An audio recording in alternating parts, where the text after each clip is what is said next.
respect that water a tremendous amount. Yeah, you have to have respect for it. The Great Lakes are a force of nature, and one stands apart from the rest. Lake Superior is the biggest and deepest of the 5 Great Lakes. For centuries, humankind has fought to navigate these waters that serve as a critical artery in the heartbeat of North American commerce. Taking on Superior is no small challenge, but it's one men like Ransom Cundy didn't shy away from. He was driven. He enjoyed sailing. I can't imagine what that'd be like, to be a father with young children at home, and I have a deep appreciation for what mariners do. Somebody's got to do the job. He was always joking around, but he was the one that people would go to when they had something, a problem, or someone to talk to. He was that guy, and it just shows the character, how good of a person he was. Oliver Buck Champeau also chose the life of a Great Lakes mariner. I was Daddy's girl, and he was this big guy that had this laugh that would fill a room. He always didn't say he loved what he did, that it was kind of a lonely life being out there on the ship, but he was close to all the guys that were on the ship with him. They were like brothers and sons and very close-knit group. He ended up not graduating from high school and went to work because his dad died young and he had to provide for the family. So he was very devoted to family. And in November of 1975, Cundy, Champeau, and 27 other men found themselves on board the finest freighter the Great Lakes had to offer, the Edmund Fitzgerald. This was a ship that was built to carry steel, carry iron ore, basically. It was built to be fast. It was going to have some of the finest appointments on board. If you were a crewman, you could be pretty happy, pretty proud that you were serving on the Queen of the Lakes, the Edmund Fitzgerald, one of the fastest ships, one of the newer ships that were operating. Owned by the Northwestern Mutual Life Insurance Company, the ship was named for the outgoing company president. The Fitzgerald was the creme de la creme. This was going to be the largest object ever dropped into fresh water.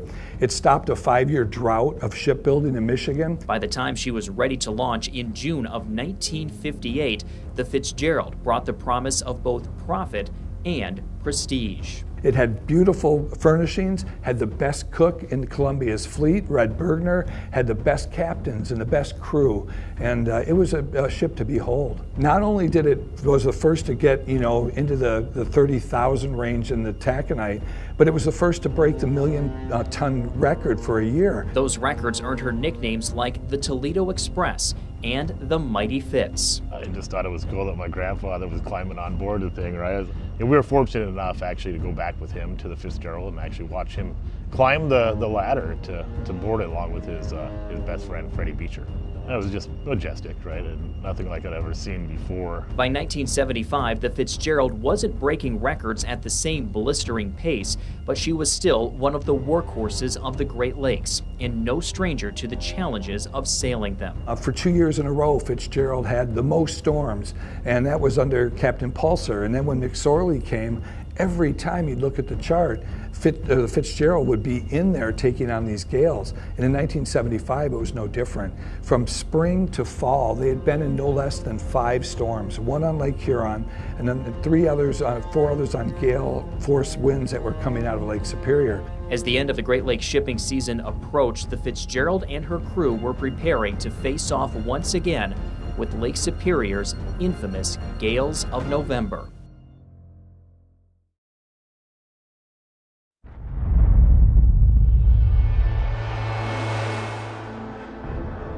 It's November 9th, 1975. The Edmund Fitzgerald and her crew of 29 men are about to set out from Superior, Wisconsin, bound for Zug Island near Detroit. They're led by seasoned Great Lakes Captain Ernest McSorley. Following behind the Fitz is the Arthur M. Anderson, led by Captain Bernie Cooper. The weather when they departed was fantastic, unseasonably warm, beautiful weather.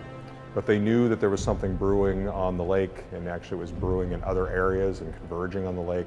Both ships opt for a route along the northern side of Lake Superior. Small craft warnings were coming out. No small boats were allowed out. They knew it was going to escalate as the front left Oklahoma and came up.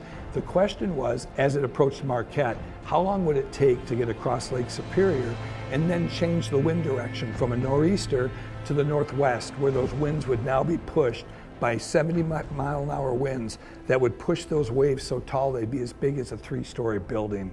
The problem is that both captains, Cooper and McSorley, misguessed on how fast.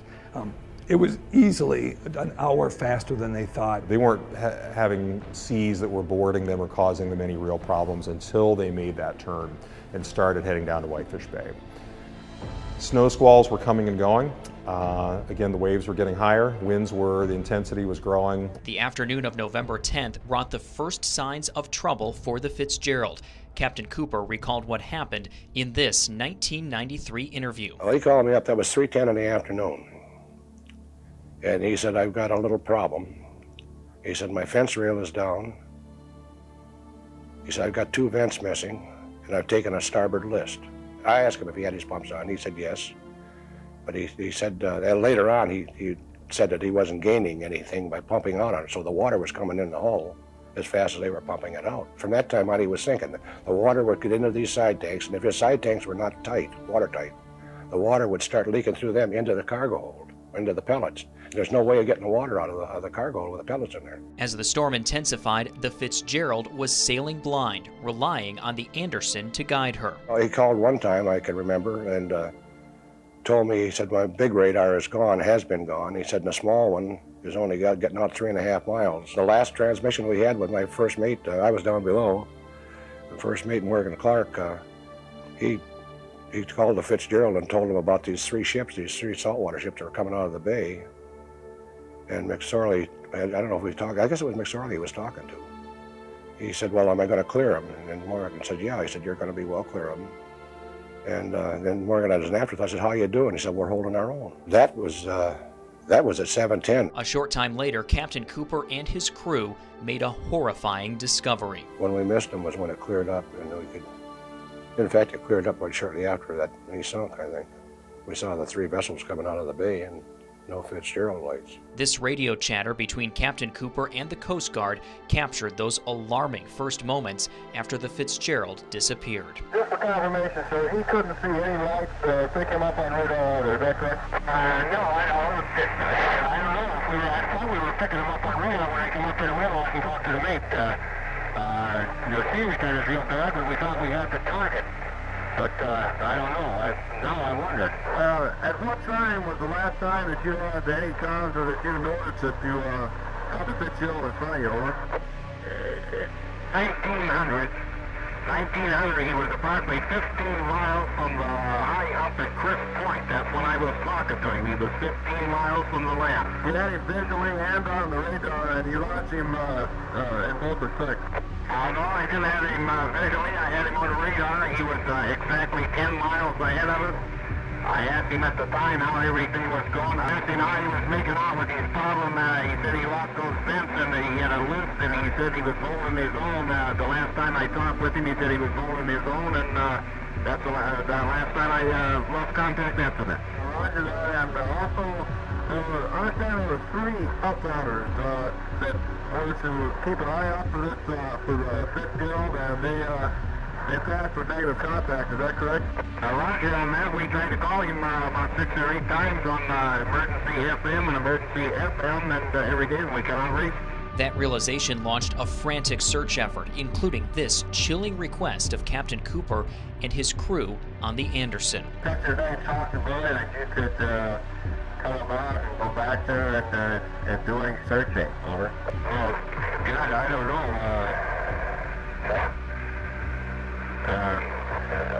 The sea out there is tremendously large.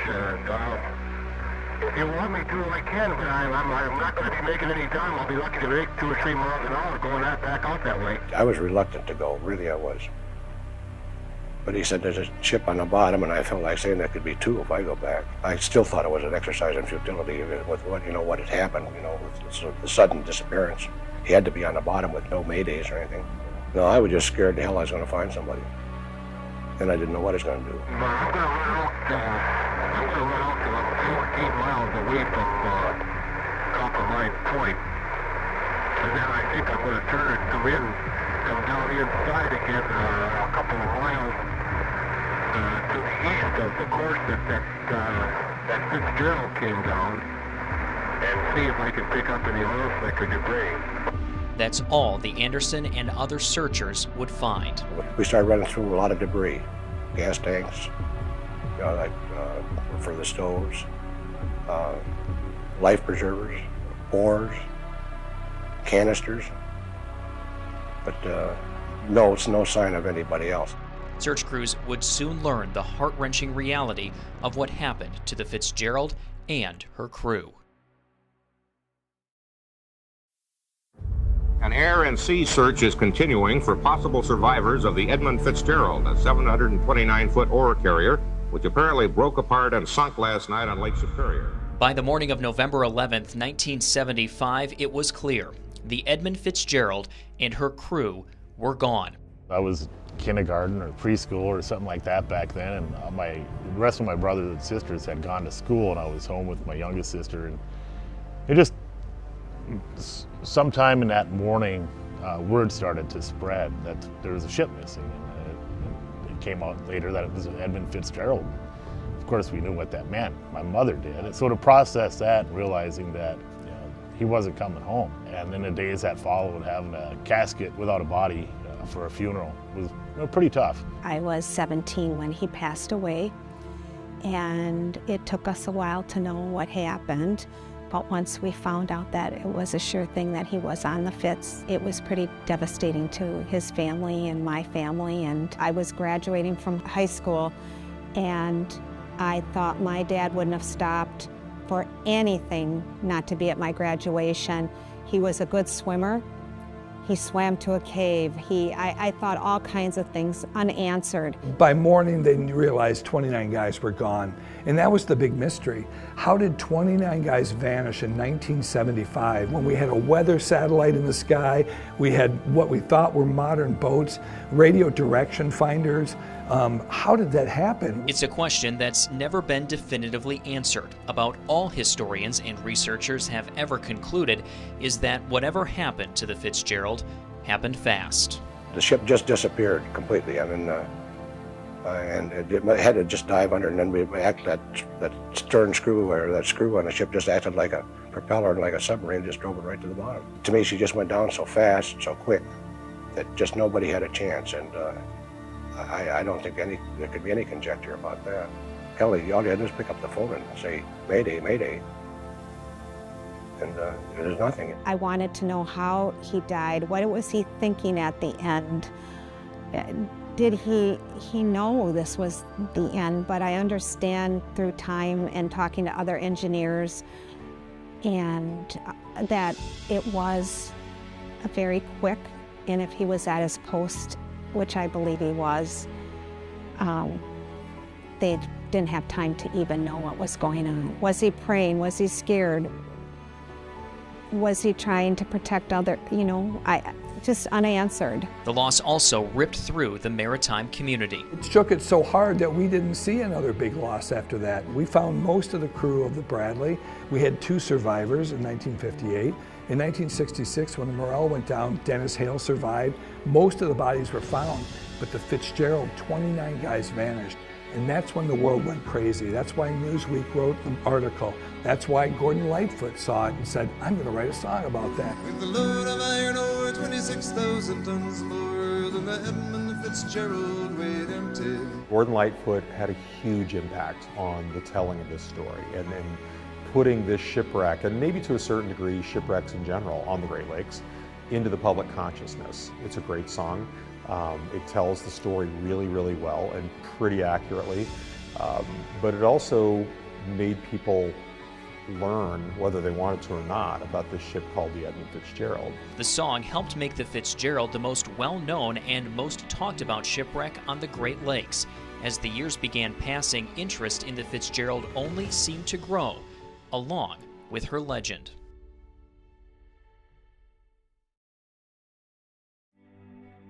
I find peace here in the museum. This is Whitefish Point. The Edmund Fitzgerald and her crew fought valiantly to reach this spot on November 10, 1975. The ship went down just 17 miles from here. The Great Lakes Shipwreck Museum at Whitefish Point is now home to the Fitzgerald's bell, serving as a lasting link to the ship and her crew. That's the closest that I can get to my dad. And when we ring it, I just imagine that it was ringing back then, and with that storm 50 years ago, it was chiming, and just knowing how bad it really was. And I come here and I touch the bell, I've kissed the bell. It means more to me than the symbolization of it. It was the soul of the ship, and it was the closest thing to my dad. So the bell means it's the heart of the ship. Get a little emotional here. Yeah, it's a piece of the ship, you know, where there's nothing else, you know, it's something concrete where you can see it, and when we go to ring it, you know, and where it's all that's left of it, you know what I mean, where everything else is at the bottom of the lake. There have been only a handful of dives to the wreck site of the Fitzgerald in the years since her sinking. Until you're in a submarine and you go up to the letters of the Edmund Fitzgerald that are this wide, and you realize how big that vessel is, and then you start to see the humanity of the ship. That's the blankets that are hanging out of the windows. We saw, I think, weather tarps that were used to keep the splashing from coming up onto the deck that was torn away, and maybe I mistook that for blankets, but I got this feeling that this was not just a ship, this was a place where men worked and lived. The dive to retrieve the ship's bell in July of 1995 was the last dive on the Fitzgerald, and the Fitzgerald families hope that remains the case. We've got protection over the site, and we've asked the province of Ontario and the state of Michigan, who've enacted laws to protect sites against dives and photographing remains. And I feel like we've got that closure, you know, and I think it's left to others who want the ultimate answer. I just want his remains left in peace. And that's why I come up here every year. That's why I'm emotional, because I don't believe anymore in closure. I don't think it exists when you lose a loved one.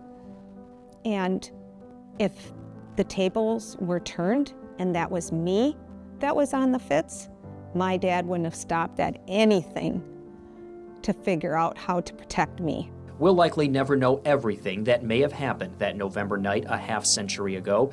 For the families of the 29 men lost when the Edmund Fitzgerald went down, their focus isn't theories about why or even how. What matters most 50 years later is making sure the memories of the ship and her crew live on. To me, the most important thing to do is remember those crewmen. And by virtue of that, remember all the sailors that are lost in the Great Lakes, and passengers that were on passenger vessels, and life-saving service crewmen that were out there trying to rescue people on shipwrecks. Legends are made to be repeated. I think they're probably remembered a lot more than what you realize by the ships that are still sailing. You know, the skippers that go up through there. I still think, you know, the thought would cross their mind when you were going over, possibly over where the Fitzgerald sunk, and say, oh boy, there's a Fitzgerald down there. I'd like to just have respect for the family, have respect for the men that went down, you know, that's what I would want. But I don't want the 50th anniversary of the Fitzgerald sinking to be just about the men and the Fitzgerald. It should be about the dedication, the courage it takes for all mariners who are still sailing today and providing us with the service. I think at the end of the day, people just have to understand, you know, the dedication, the courage, and the sacrifice that the maritime community, you know, not just across the Great Lakes, but across the oceans as well, they sacrifice a lot to support their families. And at the end of the day, we never got closure. Grandpa never came home, but the legend lives on.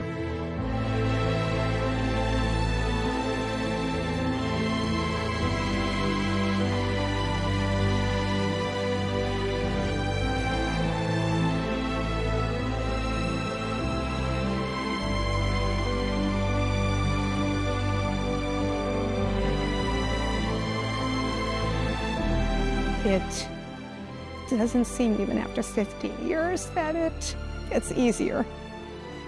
I look for closure, but I don't think there is any closure. My eyes are on the ship all the time. That's what I've told my grandchildren. That's what I told my sons and my daughters, to always look out. Eyes on the Fitz, eyes on the Fitz, you know, because at some point, I don't know when, I don't think I'll be alive, but it's still going to be protected by family members. So the legacy does live on.